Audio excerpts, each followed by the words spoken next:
Hello everyone, welcome back to our channel Apple Ways. In today's video, we are going to see how you can fix your iPhone blank screen but still works. For example, here you can see my iPhone is completely blank, but if it still produces any kind of sounds, you might want to know that it still works but the screen is blank. So in order to fix that, what you're going to do is try to force restart your phone, for which you can simply just click on your volume up button, your volume down button, and then keep on pressing your power on button until the Apple logo is shown. Right now here you can see my phone is currently on, but for example, I'm going to show you guys just how you can do it even if your phone is completely blank. So you can quickly just press on volume up, volume down, and then keep on pressing power on button until you see the Apple logo right here.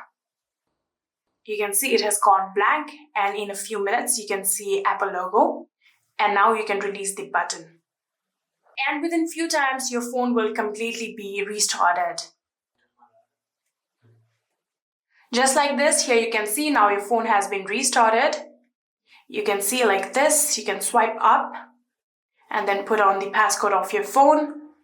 And you can see the phone completely works fine. And with this simple trick, you can try to fix your phone being completely blank but still working. And yeah, that is it. I hope this video was helpful to you guys. If it was, please do not forget to hit that subscribe button and like our video. Thank you so much for watching. See you in the next.